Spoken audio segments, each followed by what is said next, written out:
Dear Congresswoman Kathy Manning, I read your description of the Capitol riot and your comparison to the day you visited Sderot, the Israeli town near the Gaza border, and you had to run to bomb shelters with sirens blaring and rockets overhead. I understand the fear that you and your colleagues felt during the Capitol Hill violence. I understand the fear that you and your hosts felt in Sderot when a Gazan rocket threatened your peaceful day. There's so much more to the story, however, than your fear. As a leader in the American Jewish community and as a member of Congress, you need a fuller picture of the situation that has made rockets and bomb shelters a reality. Maybe if you learn all the facts, not just the version given to you by Israel, you can do something during your time in Washington to make life better for the people of Sderot and Gaza. Congresswoman Manning, you know that Sderot is less than half a mile from the Gaza border, and you know that Sderot is famous as a target for Gazan rockets and incendiary balloons. That's probably why you visited that particular town.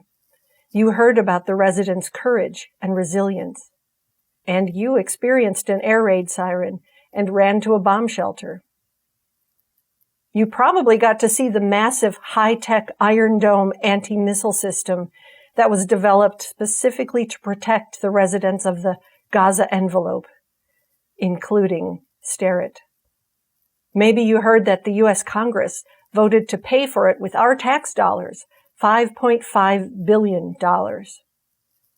Your visit to Sderot must have been unforgettable, but there is much you didn't see, much your Israeli tour guide didn't tell you, and it's unforgettable too. For example, Sderot is built on the remains of the Palestinian village of Najd that was ethnically cleansed in 1948. Those families now live in Gaza. According to the Israeli military, the first rocket was fired by Gazan resistance groups on April 16, 2001, after 6 months of shelling and invasions by Israeli forces that killed 570 Palestinians. In the 20 years since Palestinians in Gaza started using rockets, they have killed a total of 30 Israelis. During the same time, Israeli airstrikes have killed more than 4,000 Gazans. Sderot, the poster child for Gaza rocket violence, has experienced 10 Israeli deaths from rockets. The most recent was 13 years ago. Congresswoman Manning, there's much more you don't know, and some of it you have chosen not to know. You're not the only one. Millions of Israelis and hundreds of millions of others around the world, especially in the U.S., are overlooking the elephants in the room. Some are so obvious you have to make a real effort to ignore them. But on some level, you know they're there. For example, huge numbers of Palestinian people were displaced in order for Israel to be born. At least 750,000 in 1948 and another 200,000 in 1967. Over 500 Palestinian villages were completely eradicated. Over 70% of Gazans are refugee families that were forced off their land in Israel when it was created, which then confiscated their homes and property. These people have a right to return to their homes, but Israel refuses. Many of those displaced Palestinians now reside in Gaza in abject poverty.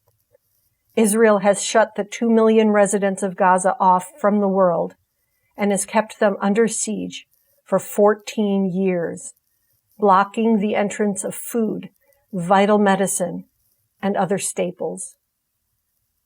Many Gazans are unable to obtain fresh water. Israel is literally starving and poisoning Gaza. No one should have to endure such profound, prolonged injustices No people group would tolerate this without fighting back in whatever way they can. And no one should blame the people of Gaza for resisting their own oppression. That is the biggest elephant in the room. If you haven't considered that, Congresswoman Manning, you haven't been thinking. The rockets are little more than a symbolic form of resistance. It is the best they can do as an essentially unarmed population under the boot of Israel's world-class military, subsidized by the U.S. at a rate of $7,000 a minute. When rockets fly from Gaza and rain down on Sderot and its neighbors, they're a reminder to Israel and the world that Palestinians will keep resisting until they have justice. But instead of addressing the issue, Israel retaliates with devastating airstrikes against the starving, impoverished civilian population. Instead of building better bomb shelters and bigger iron domes, instead of buying more weapons and making more smart bombs, why not deal with the elephants? As a member of Congress, Ms. Manning, you can lead the way in this. Israel has built a wall around the West Bank, much of which is a 25-foot-tall concrete eyesore. Around Gaza, Israel has erected a high-tech 20-foot fence that includes sniper towers and a subterranean wall at a cost of $6.4 million per mile for the 40-mile border. That wall even extends into the Mediterranean Sea, both above and underwater. And in the tiny area of the Mediterranean Sea where Israel allows Gazans to go fishing, a fraction of what the Oslo Accords guaranteed, Israel monitors and regularly shoots at Gaza's fishing boats. Israel has also built elaborate barriers on its borders with Egypt, Jordan, Syria, and Lebanon. And with one of the most powerful militaries in the world and cutting-edge missile defense equipment, Israel is a fortress. If Israel had put that effort and American money into creating a just society for all of the people in the land, there would be no need for rockets and bomb shelters. But it's not too late to turn things around. One courageous woman could start a movement to bring justice to Israel and Palestine. Congresswoman Manning, isn't that what the United States should be promoting? What you should be promoting? Justice and peace are a more worthy goal than support for a profoundly oppressive, even apartheid state. Thank you.